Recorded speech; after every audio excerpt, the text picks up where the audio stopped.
Beverly Hillbillies.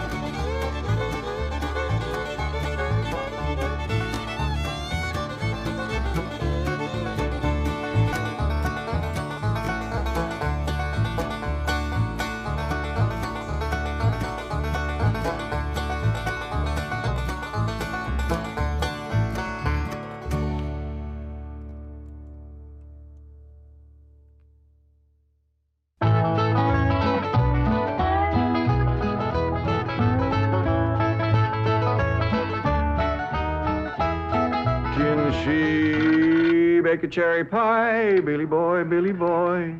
She bake a cherry pie, charming Billy. She can bake a cherry pie, quick as a cat can wink her eye. She's a young thing and cannot leave her mother. Well, Granny, did you pick out your spot yet for the garden? Yep. I kind of favor a patch right close here to the house. Yeah, I'll plow you up something there directly. Yeah, just enough for some onions and taters and some Rudy Bakers. And a few rows of corn. Paul? Morning, Granny. Paul, can I help you with the plowing and the spading? Well, Ellie, I'd rather you put on one of them pretty dresses that Miss Hathaway got you. But, Paul, I can plow better in these clothes. Needs for plowing. You know, Ellie, I'd like you to wear one of them dresses kind of regular. Wouldn't you, Granny? You're mighty fetching in a dress, Ellie. Prettier than a tub of fresh churned butter. Paul, if I go to wearing them dresses, Jethro will make fun of me. I reckon he hadn't better. Now, you run along and put on something with skirts. All right, but he hadn't better make fun. He won't, he won't. You know, speaking of Jethro, I think he's got himself a sweetheart.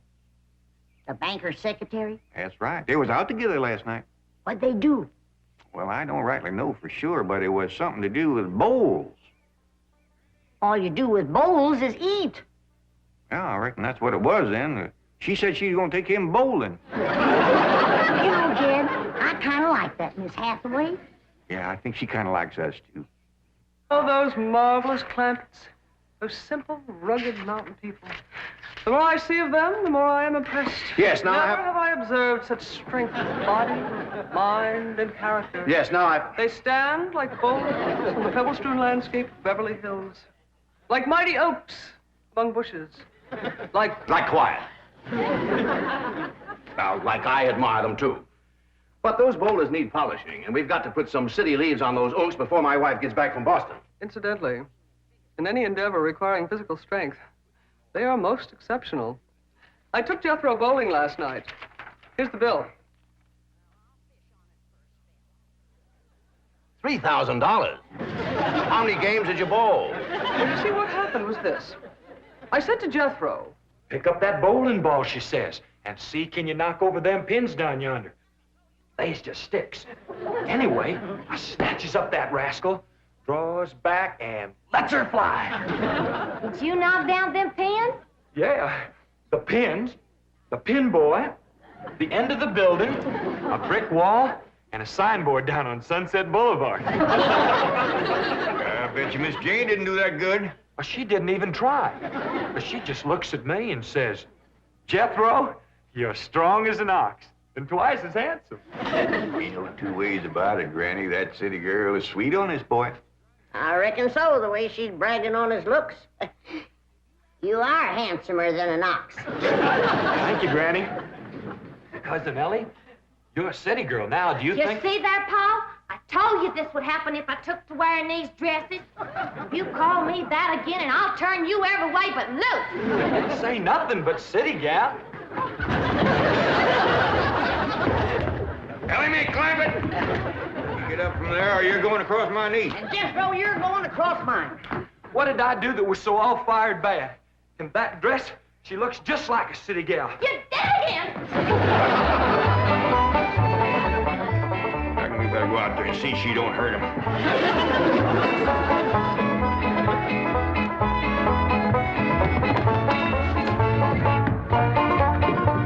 Ellie May! Ellie May!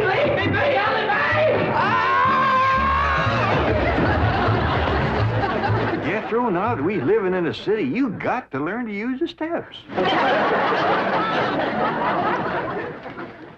don't You'll be happy to know that I'm making splendid progress with Ellie May. She's turning into quite a lady. Fine. But it's Jed, Granny, and Jethro we've got to work on. Clothes, manners, the works. What have you done about servants? That's a problem, Chief. They're basically opposed to the whole idea of able-bodied people letting others do their work for them. Well, that's a refreshing attitude. But we've got to get a skeleton staff in there somehow. A combination butler and valet with Jed and Jethro, who help them assemble a wardrobe, teach them how to... Ravenswood. Your butler? Oh, he's never been my butler. Came with my wife like an overweight dowry. Been in her family for years. And with Margaret in Boston, I can certainly spare him, plus her upstairs girl, Marie. I doubt if you can sell Mr. Clampett on the idea of servants. Get him on the phone. I'll make him think he's doing me a favor by taking him off my hands for a while. Right, Chief? She hadn't ought to throw me down on my head like that. What if I'd have been carrying a frog in my hat? You ain't supposed to be wearing your hat in the house. Well, Granny, where's a fella gonna carry a frog? They jump out of your pockets. Hello? Oh, howdy there, Mr. Drysdale. Glad to have you back from Boston. Your missus come with you? Oh, well, that's too bad. I know her and Granny had hit it off like two sows in a mud waller. Yes, I'm sure they would. No recipes? No, my wife doesn't do much cooking. No, I doubt if she ever made grits and hog jowls. Well, how about mustard greens and possum belly? No fooling. Pone and squirrel shank? Boiled chicken hawk. Well, say, she don't do much cooking, does she? No. Well, the reason I called Mr. Clampett is I have a butler. Well, he really belongs to my wife's family, but he's been with us ever since we were married. And I was wondering if you'd let him come and stay with you for a while. You mean board with us? Well, I guess you could call it that. Who's gonna board with us? Just a minute. Some kin of Miss Drysdale named Butler. Oh, why, we be just... That's that no good fat rascal that wouldn't let Ellie and me in to help Miss Drysdale when she was sober now. Hello? Granny was talking at me, but she's done now. Oh, no, she ain't. Just a minute. Granny, let me hear the men out, and then we can talk it over. Yes, sir, Mr. Drysdale. I'm a-listening now. Well, in addition to Ravenswood, he's the butler, you can also have my wife's upstairs girl, Marie. Margaret may be away for some time, and I have absolutely no use for him. Well, I sure would like to oblige. Me and Granny will talk it over, and I'll call you. Oh, thank you. You'll be doing me a great favor. I was glad to help out when I can. Thank you again, Mr. Clampett, and goodbye.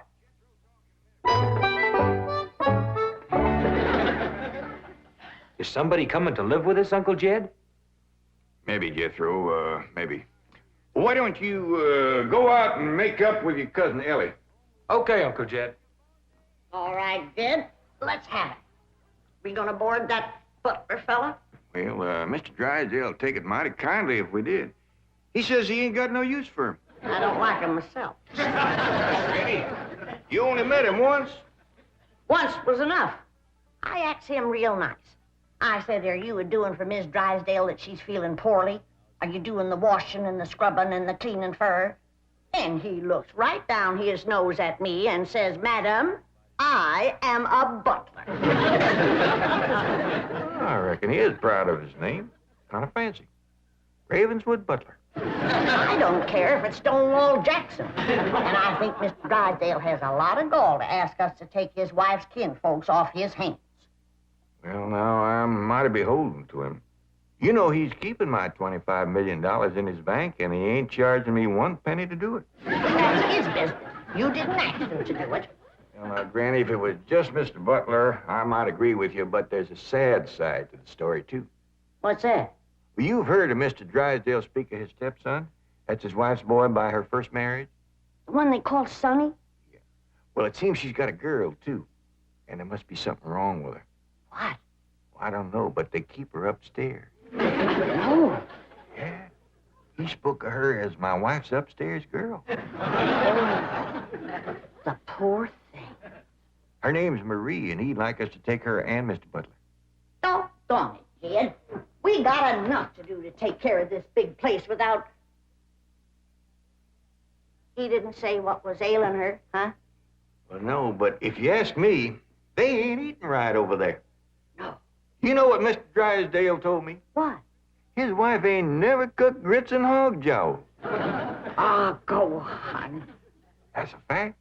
Nor mustard greens and possum belly, nor pone and squirrel shank, nor even boiled chicken hawk. Land of mercy. You can't hardly blame Mr. Butler for getting a mite cranky. Man don't eat right, he gets that way. Well, dear, I reckon it won't do no harm to take him in for a spell. Granny, for such a little woman, you got an awful big heart. Well, I feel sorry for the poor girl. But the first time that fancy pants Mr. Butler looks down his nose at me, I'm gonna chuck him in the cement pond.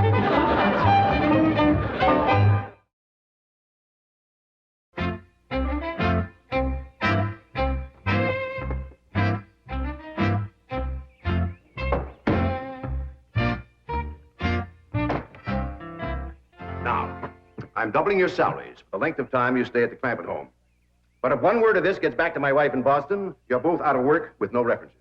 Actually, you will find the Clampetts to be basically fine people. All they need is a little polish. Polish. They need sandblasting. However, I think Miss Hathaway's plan may overcome their initial resentment of wearing city clothes. Yes, I think I have devised rather a clever strategy. To put it briefly and succinctly, my strategy is as follows. I shall propose to the Clampetts that they sit for a family portrait. As you know, my hobby is painting. Now, I shall suggest to the Clampetts that their attire match their background, which is, of course, their beautiful mansion. They will no doubt see the logic of my didactic approach, accede to my wishes, don suitable raiment, and, once they have seen themselves thus attired, take... We're in. Let's go. We forgot to dust the stair rail. I'll do it, Granny.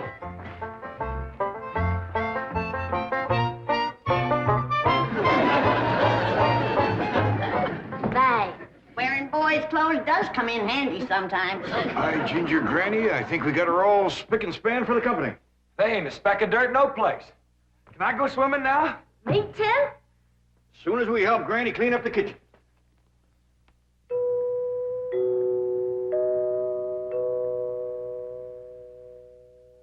There goes that music again. Sure is pretty. You ever find out where that comes from? Know 'em, Granny. Every single time I commence to looking for it, somebody comes to the door. Nobody to the door now? There will be. You'll see.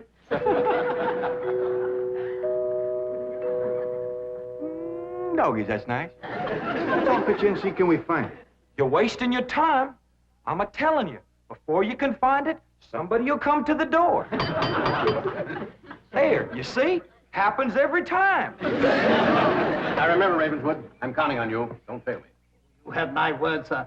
I've been butler and valet since boyhood, as was my father before me and his father before him. And I've yet to meet the man or woman who posed a social problem too difficult for me to handle. That's the spirit. Howdy there. Remember me, Mr. Butler? No! Ravenswood, come back! You gave your word! Come back, you coward! Come back here! I'll cut off your fringe benefits! Ravenswood probably forgot something. He'll return shortly. Meanwhile, this is Marie. Mrs. Drysdale's upstairs girl. Marie? J.D. Clampett? Howdy. Jethro Bodine? Ellie May Clampett? And Grandma Clampett. No, ma'am. I am a Moses. Pardon? Granny's related on my wife's side. They's the Moses family from Tennessee. Then your name is Granny Moses? Grandma Moses. That's right. There was a very famous Grandma Moses who painted primitives. I've whitewashed a few myself. I'll show Marie to her room. Listen, Marie, honey. Over here, you've got the run of the house. You don't have to hide upstairs. Ain't nothing wrong with that girl, but what some good cooking will cure her. She's half starved. Poor thing is so weak her knees keeps a buckling on her. She's kind of pretty, though, for a skinny girl. Just wait till she gets a mess of Granny's grits and hog gels. That'll fill her out. Till I'll get some of cooking. Guess that butler fellow will be coming back directly. Oh, and Granny, can we have some of that salted down possum belly that Ma sent us? Well, I reckon it is kind of a company meal. Granny, open up a jar of them pickled crow gizzards. Now, Jed, we don't want to spoil these folks. They might get to thinking we eat like that every day. Hey, May, will you do something nice for me? Sure, Paul. Will you go get into that pretty dress again? Oh, Paul, Jethro will make fun of me. No, I won't, Ellie May. Cross my heart. Why, That's my darling. Thank you. And then you be real nice to Marie. She's had a bad life. I'll be nice to her. She's pretty. Let's all be nice. heck, far. I wanted to go swimming. Now I gotta go put on an old dress. Cousin Ellie, you look awful pretty in a dress. Honest you do. Do I look pretty in that there city girl? You look prettier than that there city girl. That did it. Come on and fight. Now, Ellie, come on, Ellie. There's nothing to be afraid of, Raven. The fact that they're big and strong doesn't mean they're violent. Elephants can be gentle. Now, Ravenswood, your appearances deceive you. Oh, really, Oh, sir? I do admit on the surface they do seem a bit rough, even cruel. But I assure you underneath they are placid, kindly, and gentle. See? You shouldn't have called me a city girl. Ellie May, leave me alone, please, Ellie May. City girl.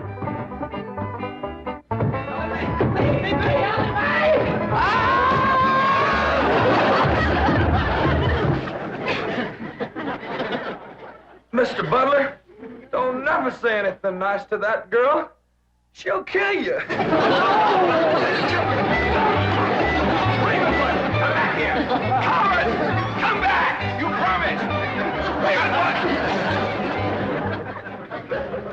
I found her, Granny, when Mr. Drysdale said he didn't have no use for Mr. Butler. He sure wasn't fooling. I just seen him cut through the brush chasing him with a stick. If Mr. Butler gets sassy with me, I'll chase him with more than a stick. Jan, Ellie throwed me down on my head again. If she don't stop that, I'm gonna get a headache. Stop riling her, Jethro. But golly, all I said was she's pretty. That ain't no call to bust a fella's head. Pardon. Oh, howdy, Marie. Hi, Marie. Are you hungry, darling? No, madam. I'm whooping up something here that'll just set your mouth to watering. Put some strength in your limbs, too.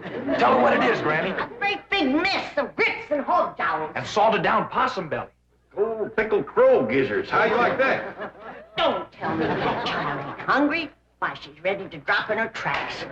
Set her at the table and I'll dish up a mess. No, please. I only came in to bring you a message from Miss Hathaway. She's preparing to paint a family portrait, and she wishes to know if you all will sit for her. May I tell her that you will sit for her? Well, yeah, I reckon we'll do that. Merci.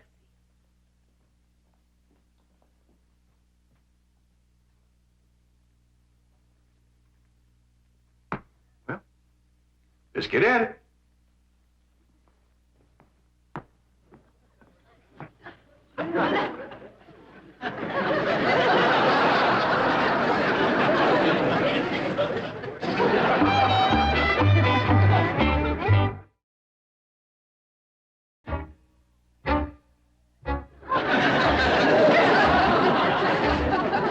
It's all right to talk while we're sitting. Yeah, I reckon. I found out something about Marie. What? She's scared of Mr. Butler. How'd you know? I asked her to go swimming with me, and she says he wouldn't allow it. What business is it of his? That's what I says. And she says he's a butler, and I'm just an upstairs girl. I got to do whatever he says. We'll see about this. Ah, dingies. Let's hit Mr. Drysdale, find him, and give him a whooping. I'll catch him, Granny. Ellie, you go put a dress on like you promised. Uncle Jed, I'm going swimming. If I see him, I'll fetch him in. Don't go jumping in with your clothes on again. Oh, I won't, Uncle Jed. Miss Hathaway, she gave me a present last night. She says it's something special for to go swimming in. What'd she give you? Oh, pair of trunks. You go swimming in the cement pond. Boy, it's too big to go swimming in a trunk. Ed, Even a pair of them. I got a feeling that Mr. Butler feller is gonna be trouble. Yeah, we can handle him. Well, I still say that I think Mr. Drysdale has a lot of nerve to ask us to board his wife's relations. Maybe he just fed up. Man can get awful tired of having his wife's kin underfoot all the time.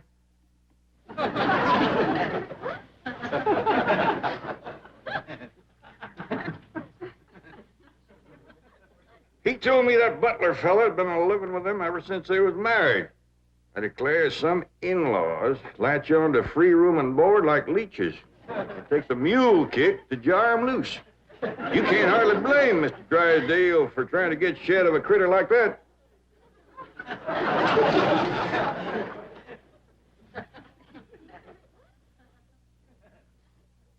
Is that the way you feel? You bet it is. I'll see how fast I can get packed. I'll get out from underfoot just as quick as I can.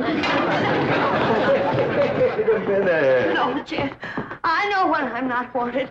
It don't take no mule kick to get shed of me. Darnation, Granny, well, I wasn't talking about you. We couldn't get along without you. No, Jed. I'm just a burdensome old woman, no good to nobody. Why don't you throw me down the well? Go ahead, pick me up, carry me out to the well, and throw me in. Stop talking like that. Uncle Dan! Uncle Dan, look here! I caught him. Mr. Drysdale, he gave out, but I caught this fat little rascal. Put him there. You gonna whip me, Granny? No, Jethro. I'm going to get thrown down the well. Why don't you throw us both down the well together? We're just no good leeches, both. Hush. Mr. Butler, I'm sorry Jethro got it mighty rough with you. He don't mean no harm. He's just an overgrown boy. Now, we's all mighty pleasure to have you come and stay with us, and as long as you behave yourself, won't be no trouble. Oh, I'm Jed Clampett. Sir. This here's Granny. I reckon you and Jethro done met. Yeah. Sir. Oh, and this here is my daughter, Ellie May. Enchantée, mademoiselle. Vous êtes très belle, très charmant, très ravissant. Don't you dare use them kind of words to a lady. What do you say, Granny? I ain't sure, but it sounded dirty. You said your daughter was pretty and charming. Oh, you're so different from all the others. You're like a beautiful city girl. He had not have said that. Oh, Marie, Oui, Miss Jane. didn't you say the Clampetts had agreed to sit for their portrait? Oui? They said they would do it. Really? What is this? I believe it to be self-preservation, madam.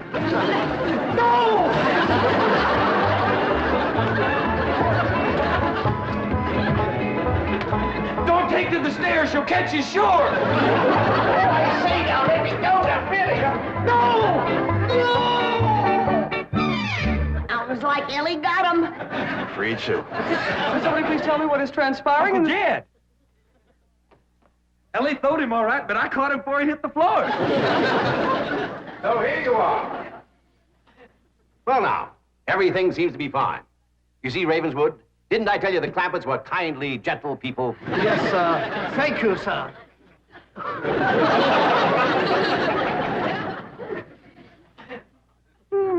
We're gonna have to feed up both of them, Granny. His knees is buckling, too.